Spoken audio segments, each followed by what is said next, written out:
Jeg hedder Maja Ringgaard, jeg er tekstilkonservator og tekstilhistoriker. Og du? Jeg hedder Lise Andersen, og jeg er konservatorstuderende. Der foregår det, at vi lige har pakket en kjole ud. En kjole, som Anna Ancher havde på til Michael Anchers 75-års fødselsdag. Og den skal udstilles nu, så vi skal lave en form til den. Og vi skal se, om kjolen har det godt. Og om den skal konserveres inden udstillingen. Udfordringen er, at Anna Ancher havde måske ikke sådan modelmål, nutidens modelmål, så vi skal lave en form, som ligesom skal være Anna Anchers størrelse. Så jeg skal måle kjolen op, så den kommer til at passe. Den her kjole, den har jeg fået en masse folder af at ligge i en æske i mange år. Og fordi vi ikke kan stryge på det her gamle stof, så prøver vi, om vi kan rette folderne ud ved hjælp af at hæve luftfugtigheden. Og derfor har vi bygget et fugtkammer, sådan intermistisk, hvor vi har pakket rundt med plastik, og så har vi sat nogle kar ind med nogle våde håndklæder for at hæve luftfugtigheden derinde. Så nu skal vi prøve at få blusen ind. Yes. Så Skal jeg hvis du holder ginen, hvilken vej er forbag? Er det rigtigt? det er forhen mod dig, og bag herom. Så nu prøver jeg at få den op. Så vi sætter den her på ginen, og skal have den ind i fugtkammeret.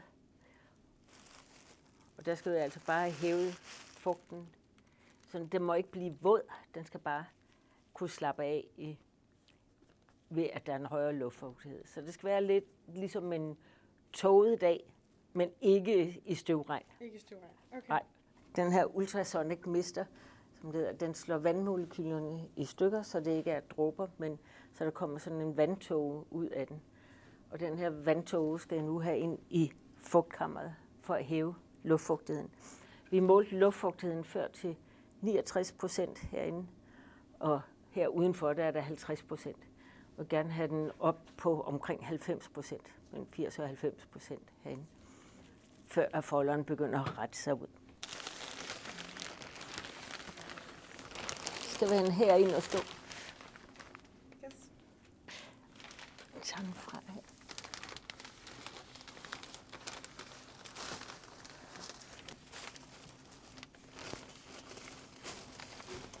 Og sikre, at den står det rigtige sted. At der ikke kan dryppe noget ned der. Og rampen ikke noget der. Så lukker vi. Og så sætter vi en damper til, som kører med kold damp. Det vil sige, at det er ultralyd, der slår vandmolekylerne i stykker, så det kommer ind som damp, uden at det er varmt. Okay. Det her, nu er jeg næsten færdig med at sy den her søm. Det er det her, som bliver til ginen i den sidste ende. Det er noget syntetisk filt, som kan blive helt stift, når det bliver varmepåvirket.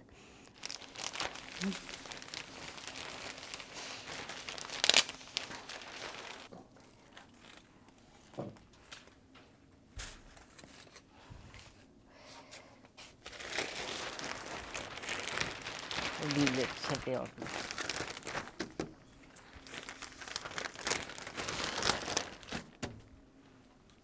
Og i mellemtiden, så har vi jo haft arbejdet på ginen nogle gange, som du ved, bygget den ud. Men nu har den stået her i fugtkammeret, og som du ser, så kan jeg ikke få de allerskarpeste folder ud. Nej. Men den er blevet meget mere afslappet i forhold til før. Ikke så krøllet som før. Og den der, den vil vende forkert. Skal jeg se, om jeg kan få den op. Fordi jeg så på billedet af Anna Ancher, at flæsen ikke vendte nedad, men den vender opad. Så det skal jeg have den til. Det lykkedes på den her side. Nu står blusen og har fået lov til at tørre på den facon gine, som vi har bygget op, som svarer til Anna. Så jeg har ændret ginen, så den har taljemål og barmmål og rygmål, som Anna har haft. Så blusen passer fint.